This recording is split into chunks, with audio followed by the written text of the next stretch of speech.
It is January 3rd, 2026, and 14 hours ago, NASA's Goddard Space Flight Center recorded something that has a 0.0003% chance of occurring naturally.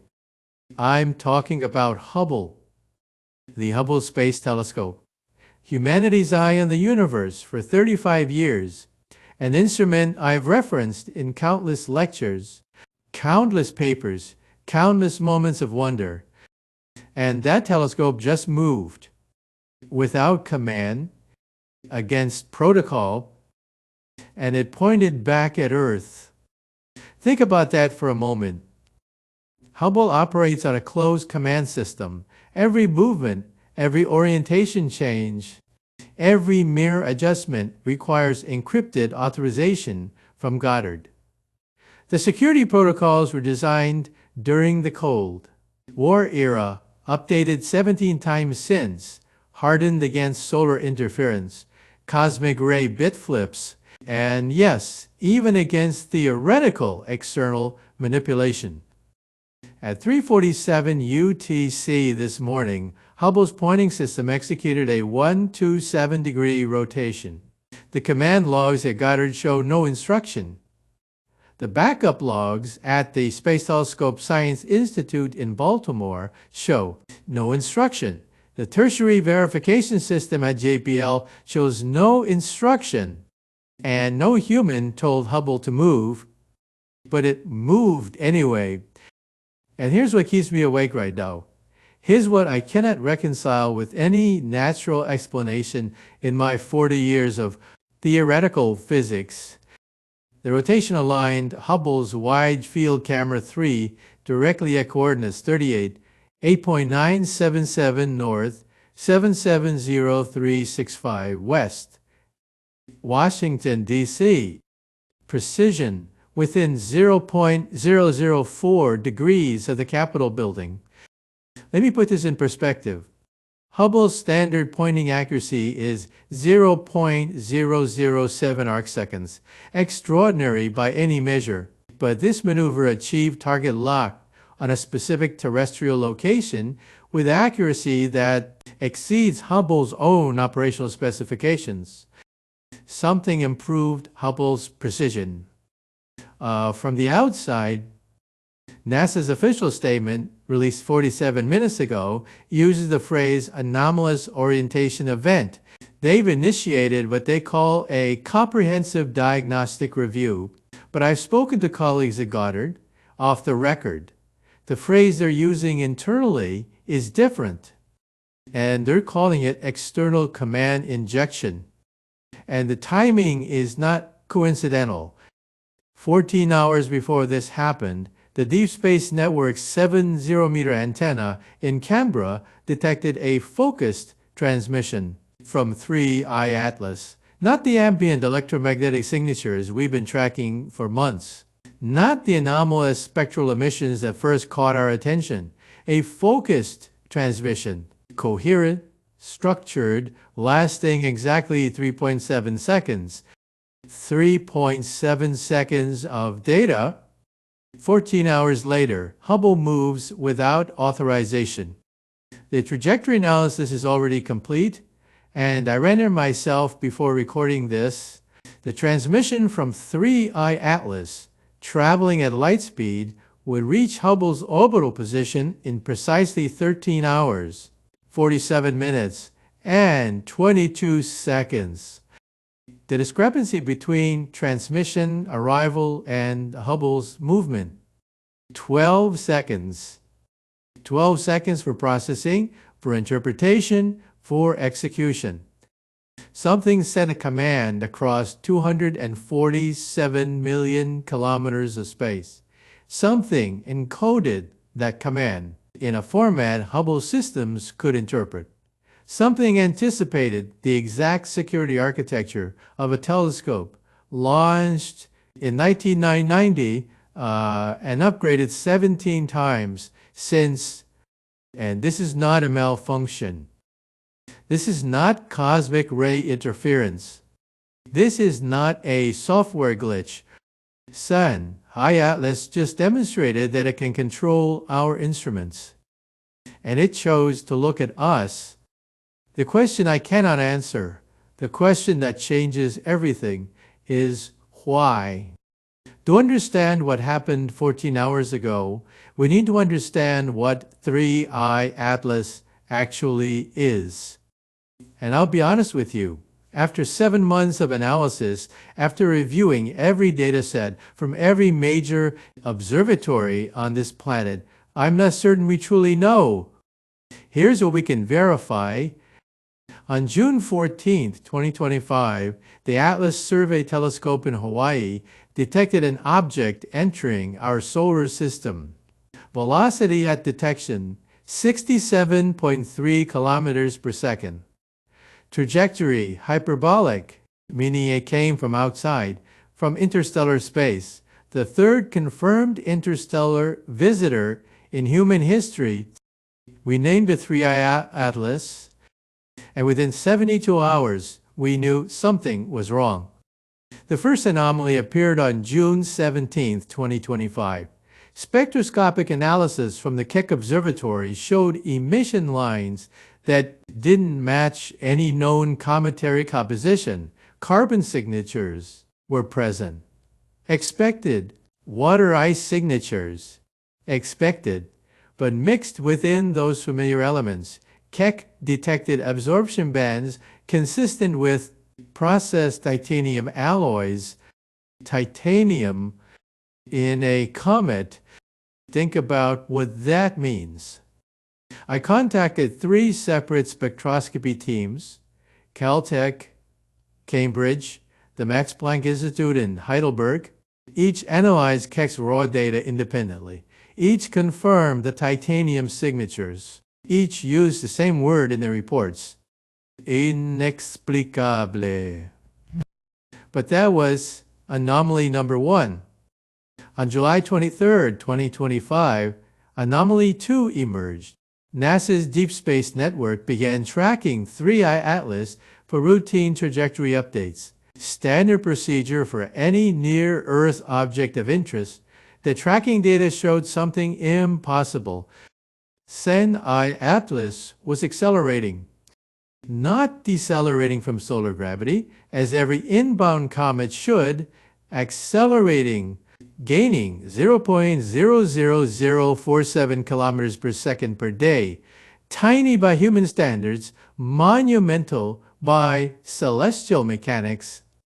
JPL ran the numbers 14 times. They checked for outgassing, the standard explanation for cometary acceleration, and the infrared signatures didn't support it. They checked for solar radiation pressure, insufficient by a factor of 340. They checked for gravitational perturbation from Jupiter, from Mars, from every massive body in the solar system. Nothing explained it. Non-gravitational acceleration with no identifiable source. Let that sink in. By September, we had documented 11 anomalies, 11 departures from natural cometary behavior. The titanium signatures, the impossible acceleration, rotation patterns that shifted by 3.7 degrees over 48 hours, then corrected themselves, temperature readings that defied thermal equilibrium models, radio frequency emissions in bands that comets don't produce. And then came October 31st, 2025, ALMA, the Atacama Large Millimeter Array in Chile, detected something that made the previous anomalies look trivial, a signal, not a random electromagnetic noise, not stellar interference, a structured repeating signal pattern, broadcasting from 3I Atlas at 22.4 gigahertz. The pattern repeated every 23 seconds for 6 hours, then stopped. ESA's Gaia spacecraft detected the same signal. NASA's Juno probe, repositioned specifically for this observation, confirmed the frequency, the duration, The 23-second interval, 3 independent sources, different instruments, different orbital positions, identical data. I remember where I was when I received that confirmation, in my office at City College. It was 11:47 p.m. I read the Juno data 3 times before I accepted what I was seeing. Drinking coffee every day didn't work for me. Bliss was broadcasting. The scientific community's response was measured and cautious. The official position, still the official position today, is that natural phenomena could theoretically produce structured radio emissions, magnetar bursts, unusual plasma interactions, exotic outgassing, creating resonance patterns. Theoretical possibilities, but here's what the official statements don't mention. SETI protocols were activated on November 2nd, 2025, quietly, without a press release, without public acknowledgement. The SETI Post-Detection Hub in St. Andrews, Scotland, convened for the first time since its establishment in 2019. They've met 7 times since, and the November broadcasts were just the beginning. December brought new signals, new frequencies, new patterns, each one more complex than the last, each one harder to dismiss as natural phenomenon. Then came January 3rd. Sen-I Atlas stopped broadcasting, and Hubble started moving. The correlation is too precise to ignore, the timing too exact, the implications too severe. Something out there learned enough from 7 months of observation to understand our systems, our frequencies, our security architectures. And now it's demonstrating that knowledge. Now I need to walk you through the physics of what happened this morning. Because when you understand the technical requirements, you'll understand why every astrophysicist I've contacted in the last 12 hours is using the same word. Impossible. Let's start with the basics. Hubble orbits Earth at an altitude of 547 kilometers.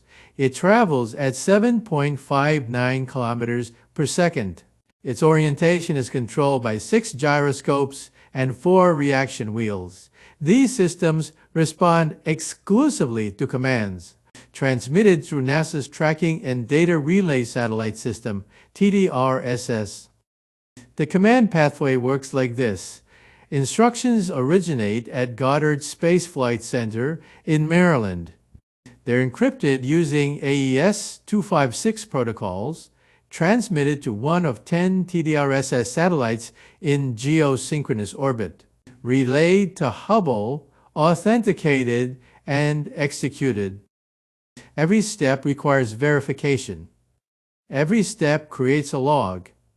Every step leaves evidence. On January 3, 2026, at 3:47 UTC, Hubble's reaction wheels engaged. The telescope rotated 127 degrees in 4.3 seconds. Smooth, controlled, precise. No TDRSS satellite transmitted a command.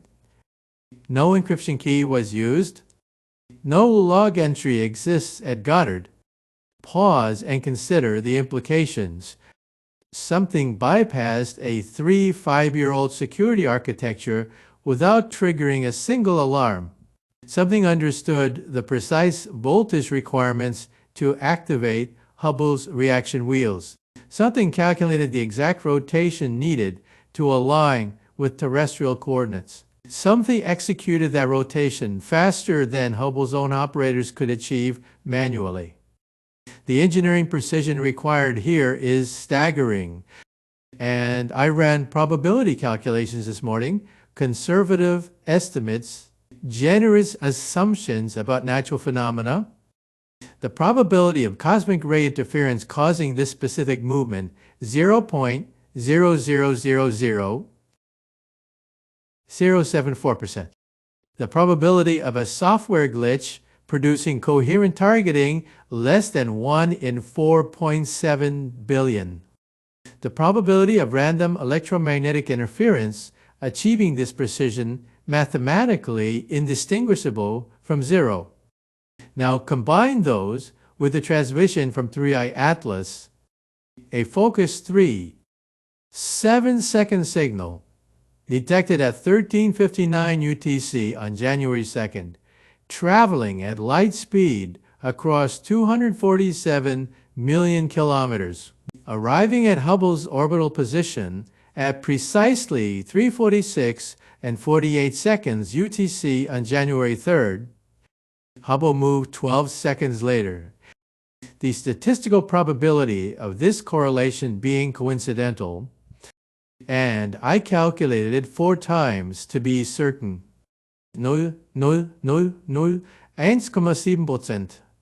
1 in 580,000. Think about it this way. If you flipped a coin and got heads 19 times consecutively, you'd be approaching these odds.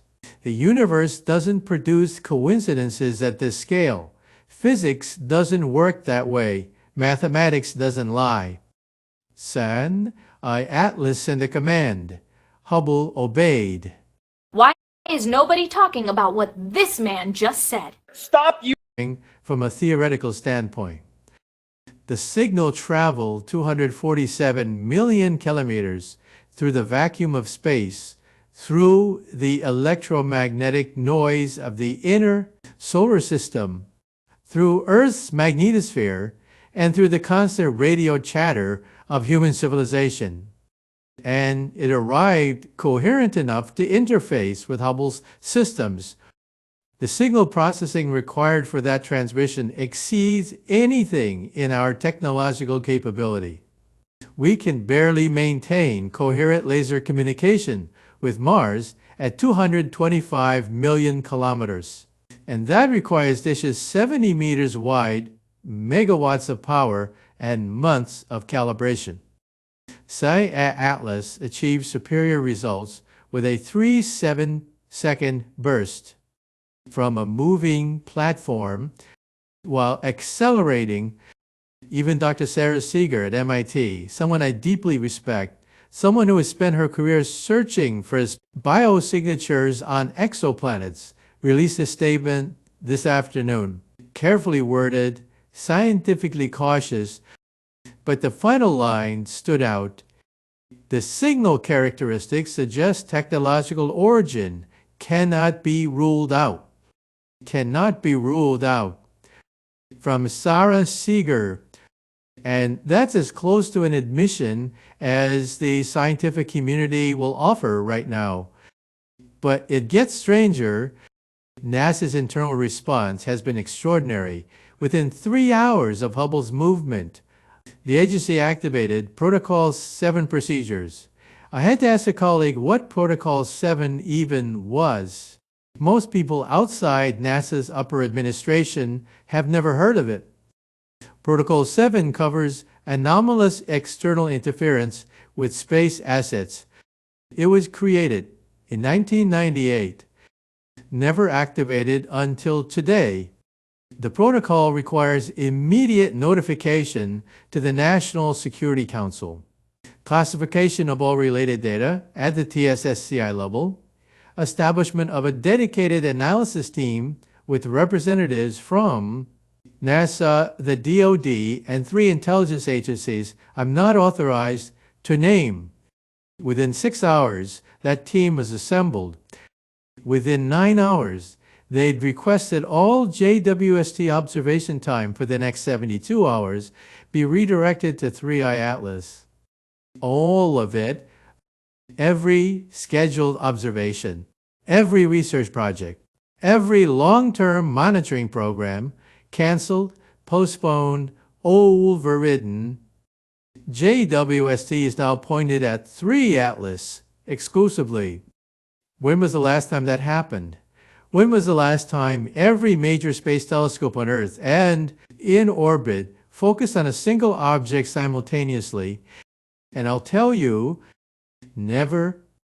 Not for Oumuamua, not for Borisov, not for any comet, asteroid, or interstellar object in the history of modern astronomy. But what I'm about to tell you next is what prompted that response. Because Hubble didn't just move. Hubble recorded something during those 47 minutes it spent pointed at Earth. And the data from those observations is what's currently sitting in a classified briefing room at the Pentagon.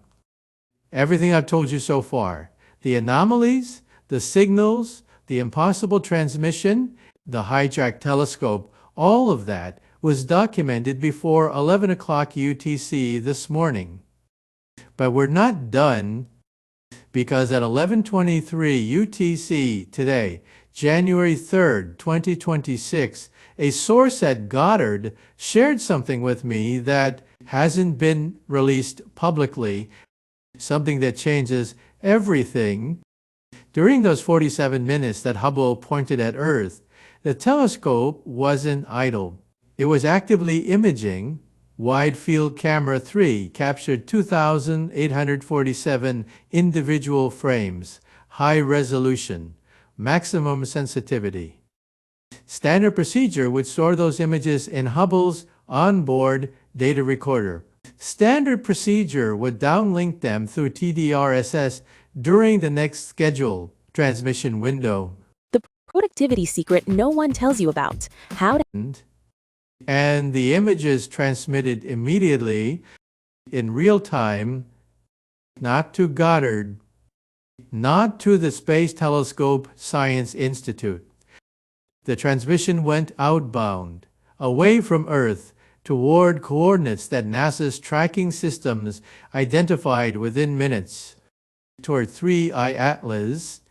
Let that sink in. Hubble captured 2,847 images of Earth's surface, of our cities, our infrastructure, our military installations, our population centers, and sent them directly to an interstellar object 247 million kilometers away. The transmission lasted 31 minutes.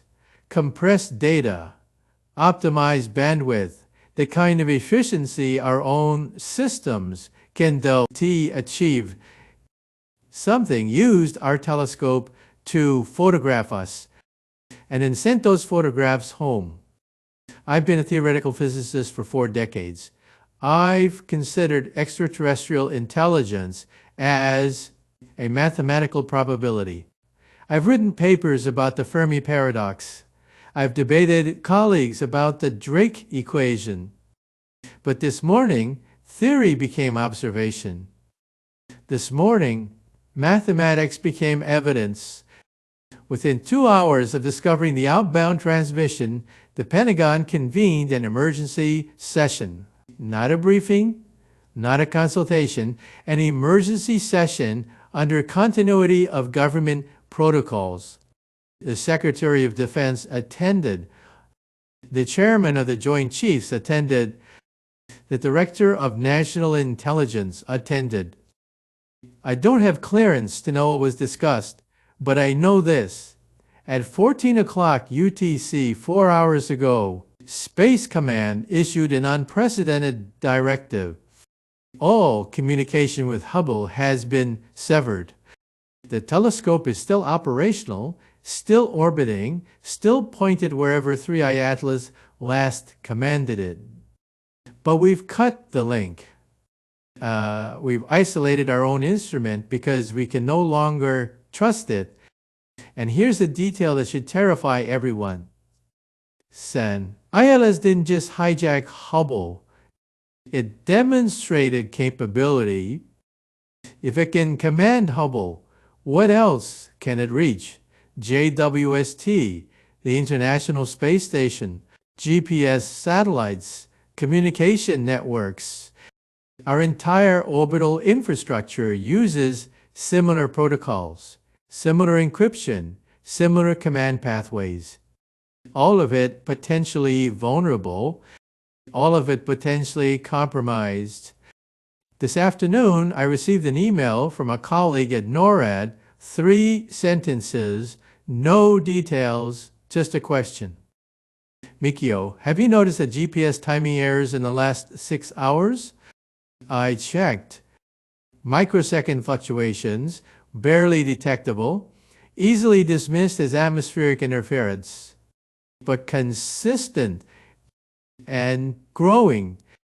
Let me establish what we now know with absolute certainty. San I Atlas entered our solar system 7 months ago with anomalies that defied natural explanation. Titanium signatures, non-gravitational acceleration, structured radio emissions broadcasting every 23 seconds.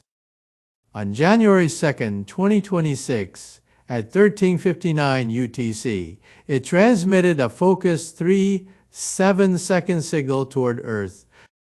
On January 3rd, 2026, at 3:47 UTC, the Hubble Space Telescope moved without authorization. It pointed at Washington, D.C. with precision exceeding its own specifications. For 47 minutes, Hubble photographed Earth. Then it transmitted 2,847 images directly to 3I Atlas. NASA has severed all communication with Hubble. The Pentagon convened under continuity of government protocols. GPS systems are showing unexplained timing anomalies. These are not theories. These are documented events verified by multiple independent sources within the last 14 hours. But one question remains unanswered. One question that every classified briefing, every emergency protocol, every panicked phone call between agencies carefully avoids. What does 3I Atlas want with those images? Not why did it take them. The reconnaissance motivation is obvious. Any intelligence, biological or artificial, would want to understand a civilization before making contact, before making decisions, before taking action. The question is, what happens next? Because the images are already there, traveling at light speed, they'll reach 3I Atlas in approximately 13 hours and 47 minutes from now. And then what? If 3I Atlas is a probe, an autonomous reconnaissance vehicle from a distant civilization, then those images become a report, a status update, a detailed analysis of human infrastructure, military capability, and population distribution. The probe phones home, and something receives that call. If 3I Atlas is something else, something we don't have frameworks to understand, then the implications become harder to calculate, harder to predict, harder to prepare for. Consider the capability we've witnessed. An object that can accelerate without propulsion we recognize.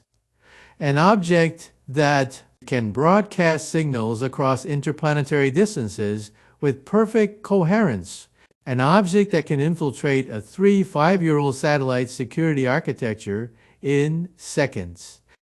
An object that learned our systems by watching us for 7 months and executed a flawless operation on its first attempt.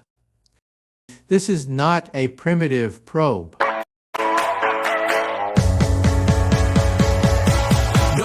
Random chunk of interstellar debris.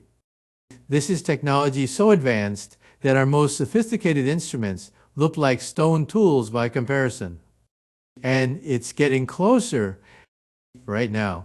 As I speak these words, 3I Atlas is 247 million kilometers from Earth, closing at 67 kilometers per second every hour. That distance shrinks by 241,200 kilometers. Perihelion, closest approach to the Sun, occurs on March 15, 2026. Our closest approach to Earth occurs 19 days later, April 3, 2026, 90 days from today. Every major telescope on the planet is now focused on this object, JWST.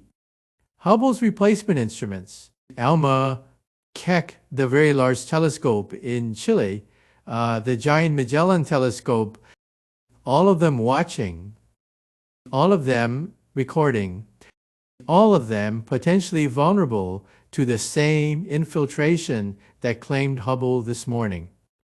I've spent my career studying the universe, searching for patterns, looking for evidence that we're not alone in this vast cosmic expanse.